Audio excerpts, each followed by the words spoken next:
On a fog-soaked ridge above Harpers Ferry stood the Hilltop Hotel.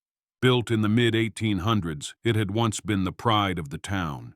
Travelers arrived by train and carriage, eager for its fine meals, grand views of the rivers, and music-filled nights. But time had not been kind. By 1909, the once lively structure stood hollow, its windows shattered, its balconies sagging with rot. The grand lamps that had once guided travelers flickered no more. Locals said the silence wasn't natural. Some nights, faint lights glowed in the windows, as if lamps had been lit by unseen hands. Others swore they heard music floating down the hill. No one stayed long enough to discover the truth. They whispered, "Those who entered never checked out." Clara Whitfield had just begun her teaching job in Harpers Ferry. She was young, 23, full of energy, and curious by nature. Her students adored her. Between lessons, they told her all the local legends, of soldiers' ghosts by the rivers, of strange lights in the hills.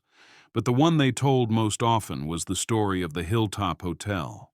Clara laughed when they told her of shadows moving across empty windows, but their wide eyes made her wonder. She had always believed history lingered in old places, though not in the form of ghosts. Still, she made a secret vow. Before winter came, she would see the hilltop for herself. Whether haunted or not, it was part of her students' lives, and she wanted to understand. One morning, a stranger stepped off the train. His name was Thomas Reed, a man in his 30s with tired eyes and ink-stained fingers. He carried a leather satchel filled with notebooks and a restless ambition. He introduced himself at the general store as a writer. His goal, to collect ghost stories for a book. When Clara overheard him ask about the Hilltop Hotel, her heart jumped. The shopkeeper only shook his head, muttering that the place was cursed. Clara, unable to resist, said, "If you really want to see it, I could take you there."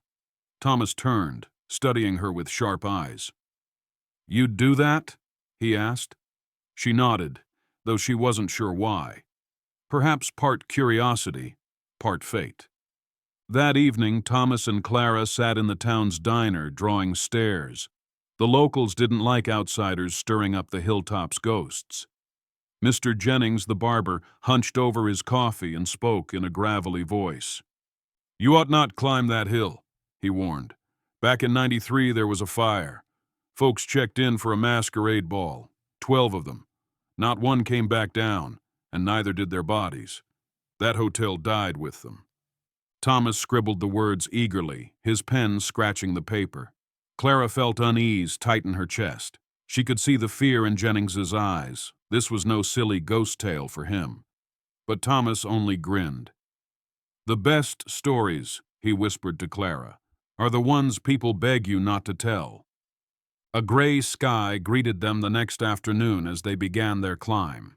The path was narrow and steep, lined with skeletal trees. The wind carried a strange stillness, as though the hill itself was holding its breath. When they reached the crest, the Hilltop Hotel loomed before them.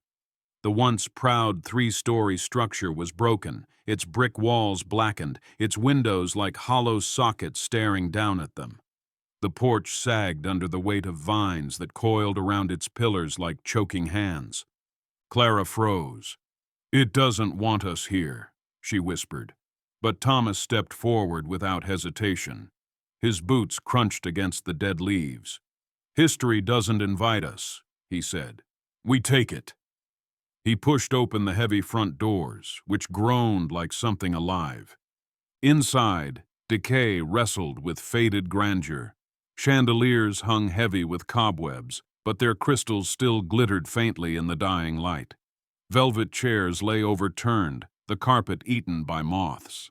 Yet the layout of the lobby remained unmistakable, a place once filled with laughter and movement. On the front desk sat a leather-bound guest book. Clara's trembling fingers lifted its cracked cover. The names inside were elegant, signed in fine ink. But her breath caught at the final page. October 29th, 1893, Eleanor Jameson. The space for checkout was blank, and beneath it no names followed. The book ended there, as though time itself had stopped. The air thickened as dusk fell. Clara closed the book, and in the silence, faint whispers curled through the corridors. At first, she thought it was the wind, but as they leaned closer, the words became clear. "Stay with us." Clara stiffened, her heart hammering. Thomas, however, scribbled furiously in his notebook, his eyes wide with excitement. "Did you hear it?" he hissed. Clara nodded, her skin crawling. The voice wasn't menacing. It was pleading, desperate, as though the walls themselves begged them not to leave. The hotel seemed to breathe, drawing them deeper into its sorrow. Thomas insisted they press further. At the end of a long corridor, they pushed open the ballroom doors. Dust swirled in the cold air, disturbed as if by movement. The torn curtains swayed without breeze, and on the warped floorboards, faint footprints appeared, one after the other, forming the outline of a dance. Clara's hand flew to her mouth. The air shifted, and faint music began. A violin song, mournful yet elegant, rising from nowhere. Shadows glided along the cracked plaster walls, twirling and bowing in rhythm. The ballroom was alive with dancers no one could see. Clara trembled, caught between fear and awe. Thomas whispered, "Magnificent." At the edge of the ballroom, Thomas found a newspaper crumpled beneath a broken piano leg. He carefully unfolded it, his eyes widening as he read aloud. "Tragedy strikes at Hilltop Hotel, 12 lost in fire." The article described how a masquerade ball had turned to horror when flames devoured the building. 12 guests had been trapped inside, pounding against doors that never opened. Their bodies were never recovered. Rumors spread of locked exits, of negligence, of greed. The hotel reopened briefly, but whispers of spirits drove guests away. Within months, its doors closed forever.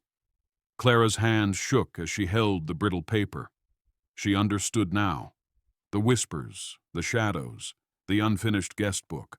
The hotel wasn't merely haunted, it was burdened with grief. That night, as wind moaned through broken panes, Clara sat near the cold fireplace, staring into the shadows.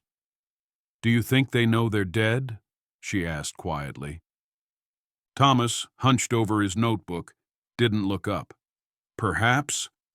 Or perhaps they're waiting for us to tell their story." Clara hugged her arms around herself. She didn't think the spirits wanted fame or remembrance. The whispers had been too raw, too human. They wanted something else: mercy, forgiveness, release. She glanced at Thomas, his eyes alight with ambition, and felt a chill. She had come here seeking understanding, but he had come for something very different. As night deepened, Clara and Thomas prepared to rest in the ruined lobby. But just as Thomas began to nod off, 3 slow knocks echoed from the front doors. They froze. The hotel stood empty, the town far below, asleep. Clara whispered, "Don't answer it." But Thomas rose anyway, notebook in hand. He pulled open the door. No one was there, only fog drifting across the porch. Then, faintly, Clara heard footsteps entering, though no figure crossed the threshold. She felt the presence move past her like a cold wind. Someone, or something, had joined them inside. Later, Clara wandered the upper hallway, drawn by faint weeping. At the far end stood a tall mirror, cracked down the center. In its glass, she saw a woman in a ball gown of ash-gray silk, her mask still tied around her face. The woman lifted her hand, pressing it to the glass as though begging Clara to free her. "We burned, and no one came," the ghost whispered. Clara's eyes filled with tears. She reached forward, but her hand met only cold, fractured glass. The figure faded, leaving Clara shaken. She realized the guests weren't dangerous. They were trapped in an endless night of loss. Clara rushed back to Thomas, desperate to explain, but when she told him what she had seen, his face lit with greed. "Perfect," he said. "A woman in silk, a mask, a tragic fire. This will sell thousands of copies." Clara grabbed his arm. "Thomas, you don't understand. They're suffering. They need help, not exploitation." But he only laughed bitterly. "Stories don't save the dead, Clara. They save the living." She stared at him, realizing with dread that he wasn't here to honor the ghosts. He was here to use them, and that made him dangerous, not only to himself, but perhaps to her. The next morning, Clara explored alone. She found a charred door on the second floor, bolted shut with heavy iron. The wood bore scorch marks, and when she pressed her ear to it, faint sobbing came from the other side. Heart pounding, she tugged at the lock. It wouldn't budge. Desperate, she whispered, "I hear you. I won't leave you." The sobbing quieted, replaced by silence. Then, faintly, a voice. "Free us." Clara backed away, shaken. The hotel itself seemed to hold the spirits prisoner. Someone had locked them in, perhaps in life, perhaps in death, and unless the lock was broken, they would remain forever. That evening, the hotel came alive again. Flames shimmered faintly in the halls, though no wood burned. The walls themselves replayed the tragedy. Clara saw guests in fine costumes fleeing through smoke, clawing at locked doors, collapsing in despair. Their screams filled the air, blending with the roar of fire.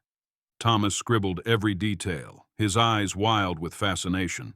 But Clara fell to her knees, clutching her ears. "They're showing us, begging us." As suddenly as it began, the vision ended. Only ashes remained. Clara realized this was no simple haunting. The guests relived their last night, over and over, begging someone to notice. Clara pleaded with Thomas. "We have to help them. Find a way to release them." But Thomas only sneered. "Release them? They're my fortune, a story the world will never forget." For the first time, Clara felt true fear of the man beside her. She saw in him the same greed that had once locked the doors to the ballroom, the greed that had left 12 souls to die. Thomas wasn't their savior. He was their jailer reborn.